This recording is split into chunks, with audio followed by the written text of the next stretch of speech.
Hey guys, welcome you back once again to our new tutorial that today we are going to demonstrate on structural design pattern, that is proxy design pattern. This is one of the design pattern which is being widely used in any of our web-based project or any Java development project.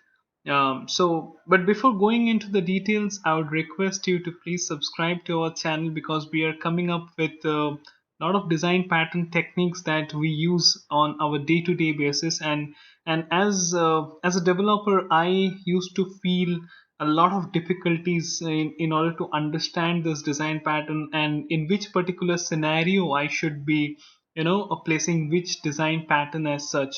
So I have came up with all those pain points that I had when I was developing almost 8 to 9 years in my IT career.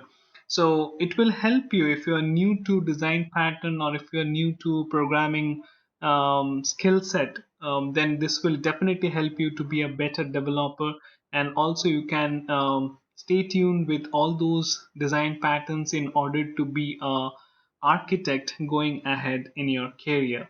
So I'd like to request you to stay tuned till the end of the video. Watch and let me know if you have any doubts, any concerns regarding this video. If any of the point that is not easily understandable by you, you can always reach out to me on in the comments, or you can mail me. So I'm always there to help you out. So let's get started.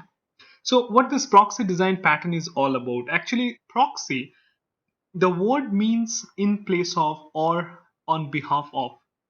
Normally what happens is, say if I'm a customer or if I'm a client and I need to reach out to my server, there are certain proxies in between, which is kind of, it creates a wrapper to cover the objectivity or the complexity from the customer. Say for an example, in your organization you may observe that certain sites or web URL like Facebook or Gmail or any other blogs are being restricted, are blocked, they are not allowed to access. So who is actually blocking that particular access? It's the proxy, because whenever you type in the URL, it goes and check in the blocked URL list, and if it finds that it is within that block list, then it will not allow you and say an access denied. Else it will allow you to go to the server and fetch the response, right? So if you look into this particular pattern, say if you are the client, you are trying to access service A from say Facebook, then since Facebook is being is being protected, or I'd say that is being wrapped up by certain proxy, the proxy of your organization, so it will return a result as access denied, or kind of you are forbidden, or kind of you are not authorized to access that URL. But say if you want to go to Stack Overflow, now it will allow you to pass or bypass this A proxy. It will go to B, from B to C, and then it will reach to the server, say Stack Overflow, and it will return a result which will again come through different proxies, and ultimately it will reach the customer or the client or the application which is requesting for it, right? So what is the basic benefit or the advantage that we see? It's kind of a authentication or a security based mechanism that we can use. So normally in our Java RMI or Spring AOP, we normally go with this proxy design pattern. So before we go into this, what are the advantages, what are the different disadvantages, real world example type of proxy pattern, let's see how we are going to demonstrate through code. Okay, so let's we have created a very basic bare minimum project, Maven project, which is proxy design pattern. So in this Java, we have created a package called com.application.proxy. So we are going to create an interface, and the interface is say internet. Okay, so this interface will have a method which is called public void connect to, and it will take the URL as a parameter, and it can throw a exception, right? And we will be having two implementation classes. One is a real internet, okay, which will implements internet, and as a result it has to implement or override the methods. So connect to, and we'll just pass the URL as one of the parameters to connect to, and it will say you can access the site,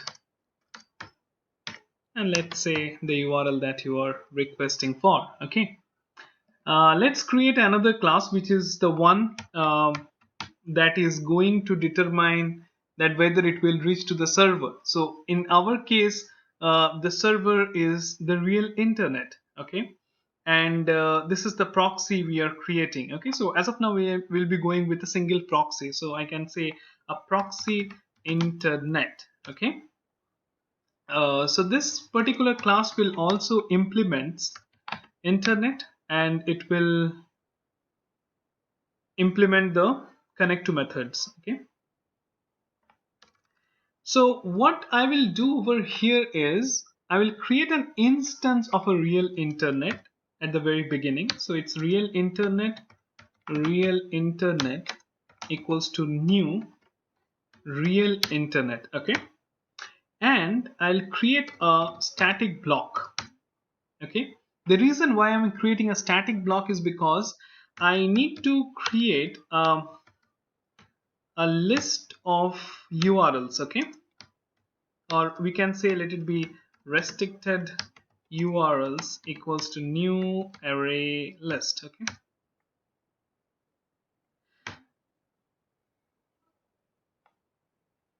so if you are new to this static block, I'd just like to let you know that this particular static block is mainly used because whenever the class loads, the static block gets executed at the very first time. Okay, so here we can specify, since it's static in nature, let me make it static.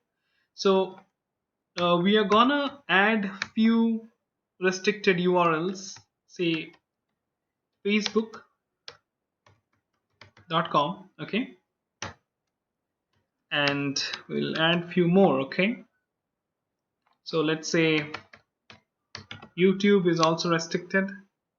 Let's say Gmail is restricted, and let's say Rediff is restricted. Okay, now so the client means the application from where it is going to try to access the real internet, it has to go via this proxy internet.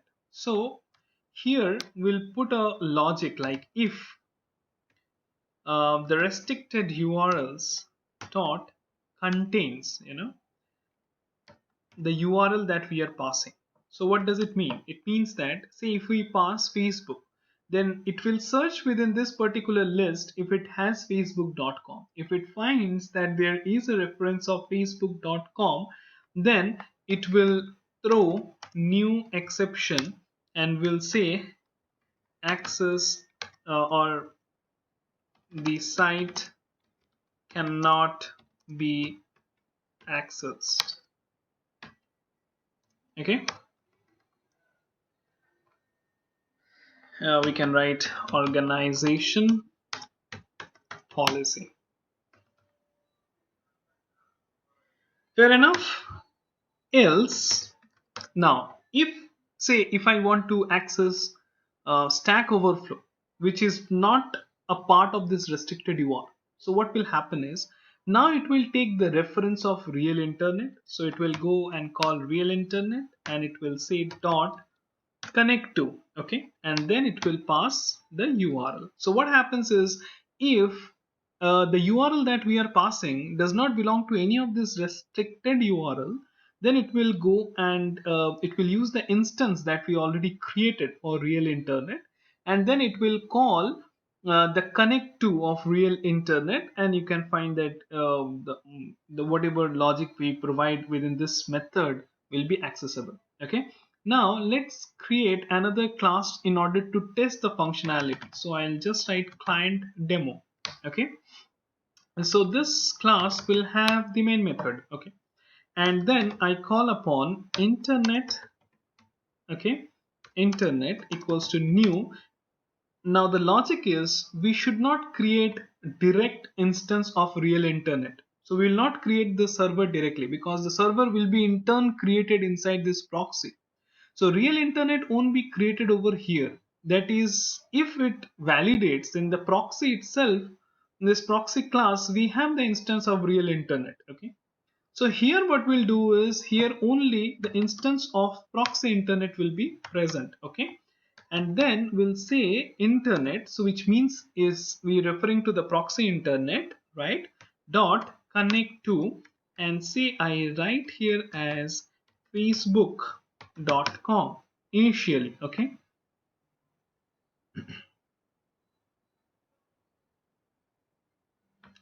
instead of this, let us specify it as a try catch. Okay, so let me do that.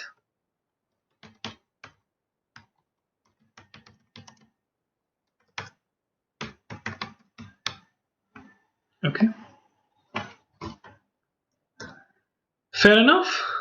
Now let's try with this one first and see what happens. So if I now run this piece of code, so technically what should happen in this particular scenario is that when it tries to connect proxy internet connect to facebook.com, it will go to this proxy internet, it will check whether whether that particular url belongs to this restricted url. Now it finds that okay, this belongs to this particular url, so thereby it will show or it will throw up the exception that site cannot be accessed, it's according to the organization policy, right? So let's see what the option comes up. And here it is. So it gave that your exception, that site cannot be accessed organization policy, right? So let's try out with something different. Okay, let's try out, and instead of facebook.com, let's specify it as stack overflow, right? And let us rerun this piece of code once again and see what happens. Now since it goes to initially proxy internet and it checks this connect to, so it will go to proxy internet, it first invoke this method connect to, it checks whether that url belongs to the restricted url, it's not, then it invokes the real internet instance that we created inside this proxy internet class, and it calls this connect to, and finally we can find that whatever logic we have specified over here, we are able to access that. So in other words, we can say that through this client we are not directly creating an instance of the server, we are allowing different proxies to let it bypass, and if it fulfills the criteria, then at the end we'll create the instance of this particular server and get the method or get the result and output accordingly. Is that very fine enough, right? So, any doubt as of now, if you have, please do comment or let us know. I think I tried to make you understand a very lucid and simple way. Now, let's move on to the a part of theoretical concept once again. So, what are the different advantages that we came at? The first thing is security. Perfect, right? That it allows multiple proxy to bypass, and the second is it avoids duplication of objects, right? Obviously, because if in this particular scenario the real internet is being called only once, so unless and until means, say for an example, if we do not have a proxy and if we had to handle all this logic either by if else, not only the code would have increased the lines of code, which is actually not a good practice, at the same time we could have created multiple instances of this a real internet taking up a lot of heap memory space and all those. So basically whenever it is required, whenever it matches the criteria, let it creates an object and access that particular scenario. Now what are the different disadvantages? So the main disadvantage that it has is it introduces a layer of abstraction. We see there are a number of proxies which are implemented in between. So sometime it may happen that when the client needs a direct object of this particular real internet, but it will not be able to do so because it has to go through a level of proxies in order to create an instance of this real internet, right? So what are the real world example? So the real world example is, as I already mentioned, in Java RMI API, the stub and skeleton are the different proxy pattern that are being used in RMI, right? And let's go into a bit of what are the different types of proxy patterns that we normally use. The first one is known as virtual proxy. So virtual proxy is actually it's is used since if we make multiple database call, not only it will extract, or not only it will be an expensive operation in order to create the object whichever is coming from the database call and then process those things. So instead of that, we can use this virtual proxy pattern in order to create multiple proxies, okay, and allow only that proxy to hit the database when it is under the favorable condition, right? So the real object only gets created when the client first accesses the object, and after that we can ensure that it is through the proxy we can reuse that object, right? So this will avoid duplication of objects. So first REST API call or first API call, let's create the object. It's kind of like a caching, create the real object, and thereby subsequent request will be accessed to the proxy without hitting the real server or the real database connection. The next is protective proxy, which we implemented, that is an authorization layer in order to enable if the actual user has the valid authorization or access to the appropriate content. Like as we said that we created a proxy internet and then checked if that particular site is either being blocked or is able to access, okay. Then there is the third one we go for is the remote proxy. A remote proxy is kind of the one which is used in an RPC call, remote procedure call, and the last one that is being used is called a smart proxy, which is also a kind of an additional layer of wrapper or security which is being used in order to check if the real object is locked or not, okay, before accessing it, so that no other object can can change it. So this is what all the different proxy patterns that are being used. So I think that after this piece of tutorial, after going through this piece of tutorial, it will be quite simple and easier for you to understand that in which particular scenario we can implement this proxy design pattern and what benefit this pattern is coming up with, so that in our day-to-day applications development we can introduce it for the better architectural design and style. Thank you so much for your patience and for hearing and learning. Stay tuned. We'll be coming up with the new videos every day as promised. And get learning and be a master of design pattern. Thank you so much for watching.